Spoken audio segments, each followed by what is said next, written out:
¿Se escucha bien? No. ¿Se escucha? ¿Sí?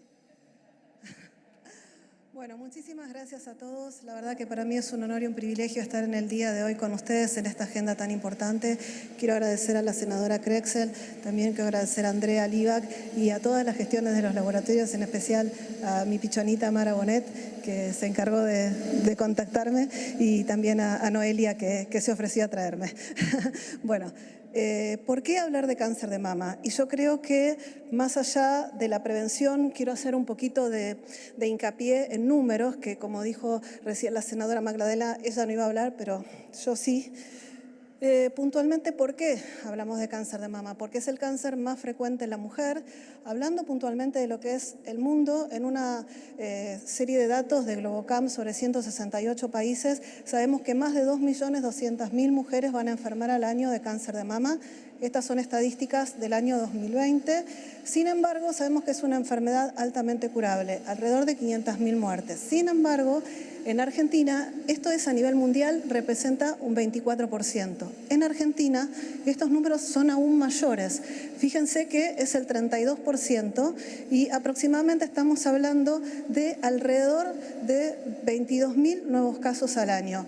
Para ponerlo en números, para que ustedes tengan una idea, si yo hablo de, como dice una amiga que se llama Cecilia San Martín, que es patóloga mamaria, si hablo de ponerlo en un estadio, piensen que con los diagnósticos de cáncer de mama llenamos 3 estadios Luna Park en un año. Entonces, es una enfermedad muy frecuente y también con alta curabilidad. De estos casos tenemos 6.000 muertes al año. Ahora bien, dijimos, es el cáncer de mama más frecuente en la mujer, es la muerte o la muerte por cáncer más frecuente, se da más en los países desarrollados, 176 veces más que en los países subdesarrollados. Y si ustedes ven, por ejemplo, familias japonesas que se mudaron a Occidente, los hijos van a tener igual incidencia de cáncer de mama que los americanos, ¿no? Que sus papás. Y entonces tiene que ver algo con la epidemiología.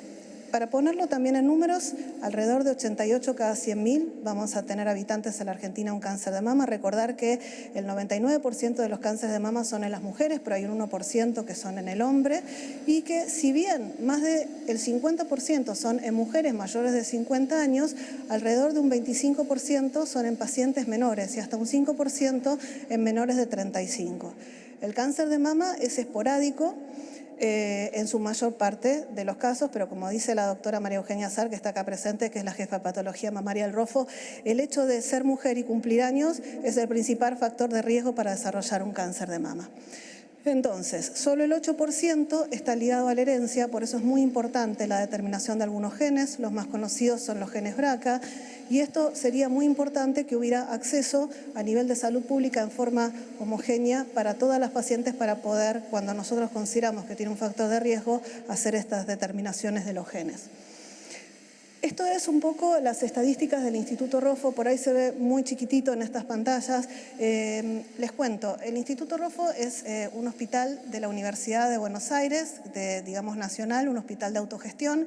Es el único hospital público que está organizado en unidades funcionales. ¿Qué quiere decir?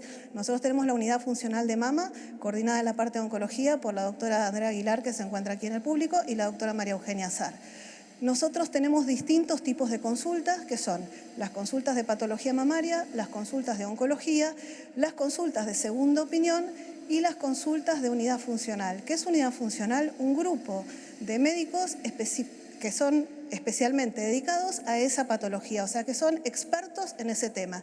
Y se demostró que cuando uno trabaja en unidades funcionales aumenta la sobrevida de los pacientes, porque son específicamente dedicados a esa patología, y nosotros no solamente somos los oncólogos y somos, digamos, los mastólogos, están los radioterapeutas, están los patólogos, están los especialistas en diagnósticos por imágenes, están los psicólogos, están los especialistas en lo que tiene que ver asesoría genética.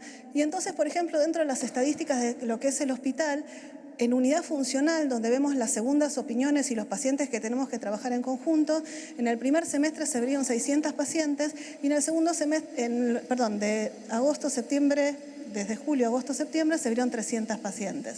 Solo mastología vio alrededor de 3.700 pacientes en los primeros 6 meses y 2.000 pacientes en los 3 meses que siguieron, o sea, hasta septiembre.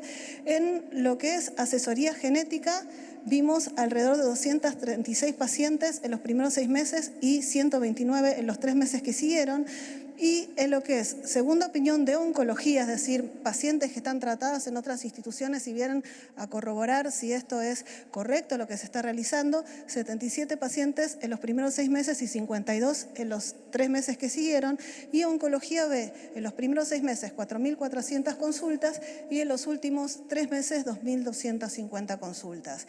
De todas las consultas que vemos, segundas opiniones, como es un hospital de autogestión, se admiten obras sociales, se admiten medicina privada y también se admiten pacientes carenciados. En este momento, alrededor del 20% de los pacientes que son carenciados son pacientes a los que se les puede ofrecer algo que en otro lugar no se le daría. O sea, es decir, que se acepta de otro municipio o de otra provincia porque en esa provincia no están capacitados para tratar el tipo de tumor. Y en enero a septiembre, de esas pacientes que consultaron, que fueron más de 1.000, se abrieron 150 historias clínicas y se realizaron 280 cirugías. Esas cirugías son cirugías que tienen que ver con cirugías oncológicas específicamente y también con cirugías oncoplásticas y reparadoras. O sea, en el hospital la paciente puede hacer una cirugía reparadora de su cáncer de mama para incluso, cuando tiene una mastectomía, incluso para simetrizar la otra mama, lo cual también es muy importante. Entonces, la pregunta es, nosotros somos un país que estamos en Occidente y que nuestra incidencia de cáncer de mama es prácticamente igual a la de Estados Unidos y a la de Europa, que son el gráfico azul. Ahora, cuando uno mira el gráfico rojo, dice, ¿por qué tenemos más mortalidad que en el resto de estos países?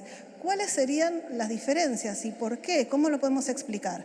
Bueno, y esto de alguna manera tiene que ver con la prevención, con la detección precoz y con el acceso a diagnóstico y tratamiento.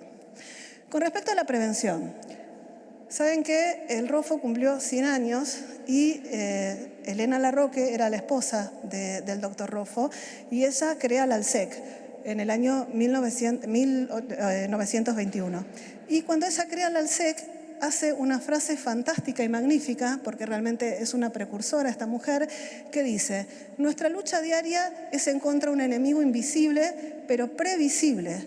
Y la mejor manera de combatir el cáncer es trabajando sobre la prevención y sobre la detección temprana.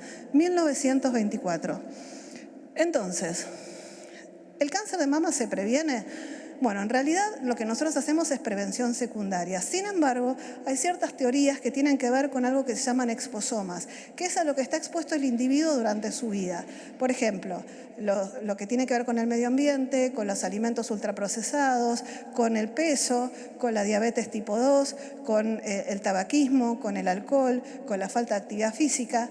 Y cada década de gente que va naciendo posteriormente tiene mayor exposición a esos factores desde 1950.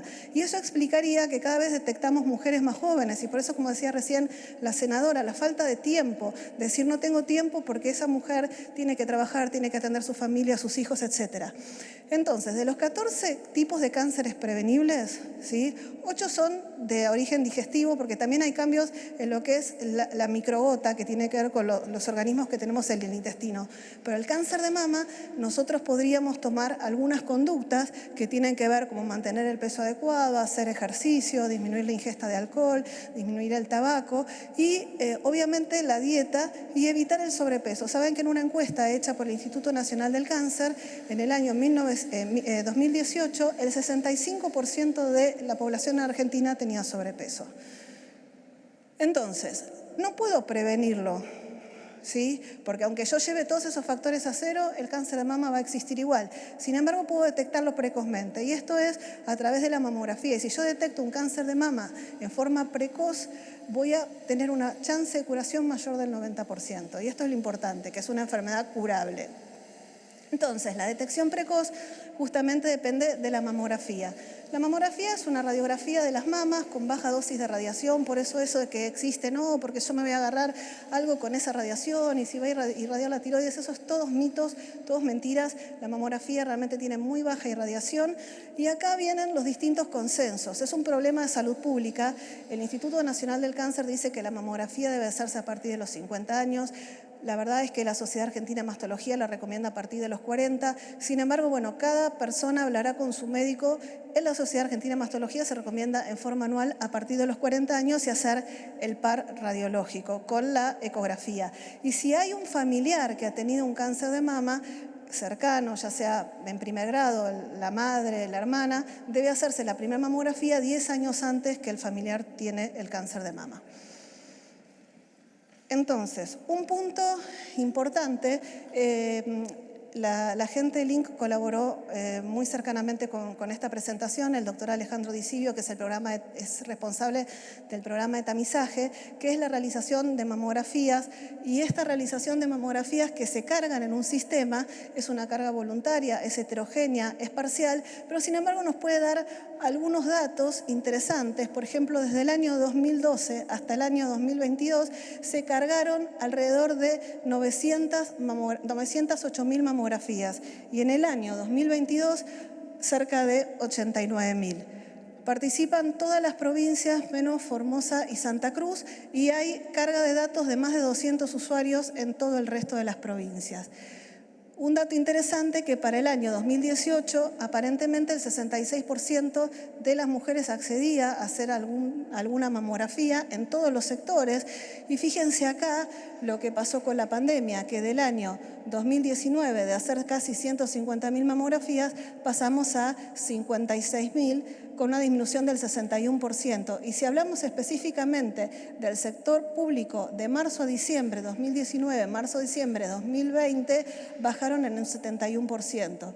Pero los datos son alentadores, ya que en el primer semestre del 2022 ya se realizaron el 87% de las mamografías que se hacían prepandemia y el 75% de los estudios de tamizaje ya se están haciendo en todas las provincias en lo que va del año. Es decir, estamos recuperando los datos prepandemia.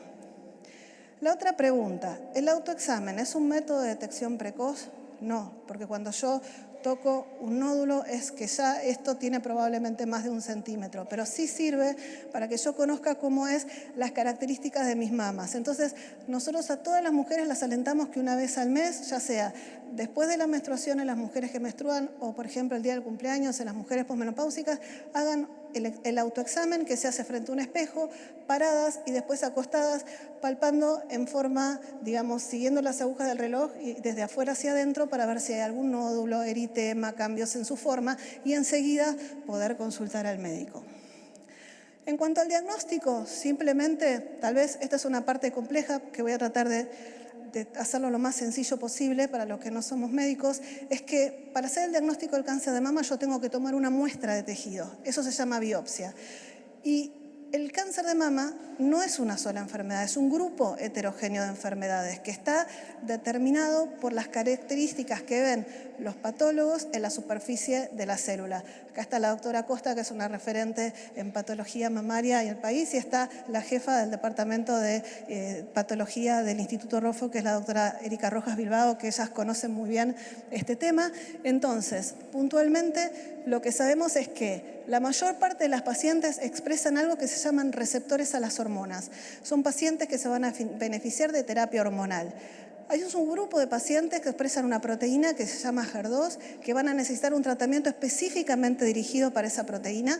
Esa proteína fue descubierta en el año 87 por el doctor Sleiman y hay una película que se llama Prueba de Vida que demuestra cómo cambió la vida de las mujeres una vez que accedieron a esos tratamientos específicos que son terapia anti-HER2. Y después están los tumores triple negativos que no expresan receptores, no expresan HER2, que solo se tratan con terapia que tiene que ver con quimioterapia y hoy nuevas terapias que vienen que se llaman conjugados. Entonces, yo tengo en cuenta si mi paciente expresa receptores, expresa HER2 o no expresa ninguna de esas tres posibilidades y las etapas. No es lo mismo tener una paciente con un tumor localizado que tener una paciente que tiene compromiso en los ganglios o que tiene enfermedad diseminada fuera de la mama y los ganglios. Si yo tengo una enfermedad solo en la mama, voy a hablar de una terapia con intención curativa. Y si hablo de una enfermedad diseminada, voy a hablar de una terapia con intención de cronificar la enfermedad mejorando la calidad de vida.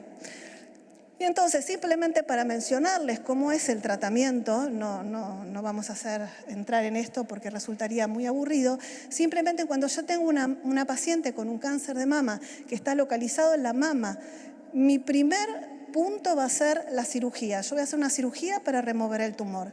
Después ya voy a agregar rayos en la zona de la mama para terminar de esterilizar toda la pieza de la mama. Y después de eso voy a hacer una terapia de prevención, que puede ser con hormonas, que puede ser con quimioterapia y que para las pacientes que tenían esa proteína especial, que es el HER2, las terapias anti-HER. Estas terapias anti-HER son terapias de alto costo. Por otro lado, cuando yo tengo una paciente que tiene una enfermedad locorregionalmente avanzada, o sea, ya un tumor más grande, con compromiso en la axila, voy a tratar de reducir el tumor y después operarla. Y después hacer todo el tratamiento de radioterapia, quimioterapia, hormonoterapia y terapia dirigida. Y todas estas terapias que yo les puse con signitos de exclamación son terapias de alto costo y que no todas son accesibles a todas las pacientes por igual, de acuerdo a la salud pública, o digamos a la cobertura de salud pública o no, y de acuerdo también, digamos, a las obras sociales que las pacientes tengan en tiempo en cuanto a lo que acceden al tratamiento o directamente por no estar cubiertas. Y por último, cuando yo tengo una paciente que tiene una enfermedad diseminada, lo que voy a tratar de hacer es aumentar el tiempo de la quimioterapia, cronificar su enfermedad, y todas estas terapias se combinan con hormonoterapia o con quimioterapia y también son todas terapias de alto costo. Entonces, como conclusión, el cáncer de mama es una enfermedad que se puede hacer detección precoz o prevención secundaria. Podemos mejorar nuestros hábitos, es curable, ¿sí? Es fundamentalmente recordar que es una enfermedad curable, y si estamos con un estadio avanzado de la enfermedad, lo que buscamos es transformarlo en una enfermedad crónica. Y respondiendo a la hipótesis y a la pregunta, creo que el acceso oportuno y equitativo a la detección precoz, al diagnóstico y al tratamiento salva vidas. Y yo me voy a permitir robarles un minuto nada más. Este es un proyecto que hace un tiempo hice con un amigo que es fotógrafo, donde contamos en un libro a través de fotos las historias de todas estas personas a las cuales yo les quiero dedicar toda esta jornada, porque la verdad es que creo que las heroínas no existen en las películas, sino que son en la vida real, que tienen que luchar, como dijo la senadora, con su vida diaria y aparte, digamos, hacer los tratamientos, ir al hospital, hacerse los estudios, ver lo que dice el médico, esperar en el pasillo, las tensiones, las angustias, las ansiedades. Y en el día de hoy, puntualmente nombrar a alguien con quien estuve más de 10 años juntas, tirando del carro, como decimos, que es Silvina. Silvina se fue el 5 de octubre, están acá su mamá y su esposo Julio, y antes de que ella se fuera yo le prometí que iba a mostrar su foto y que pueden ver la fuerza que tenía Silvina y con la cual durante estos 10 años charlamos juntas y estuvimos todo el tiempo tratando de vencer a esta enfermedad. Y la otra persona de las que les quiero hablar es Esther. Esther fue mi enfermera toda la vida. Ella era la reina del hospital de día. Las pacientes venían, hacían picnic, charlaban, se contaban sus cosas, bailaban, cantaban, hacían karaoke. Y ella trató de ayudar a todas las que pudo ayudar, acompañar a las que nos pudo curar. Y bueno, y se la llevó la pandemia, y mi pequeño homenaje para Esther. Muchas gracias a toda la Unidad Funcional de Tumores Femeninos del Instituto Rojo.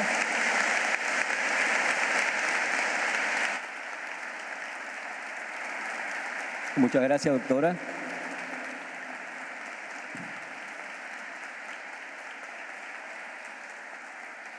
Y continuamos con la palabra de la licenciada Ana Inés Álvarez. Valeria se paró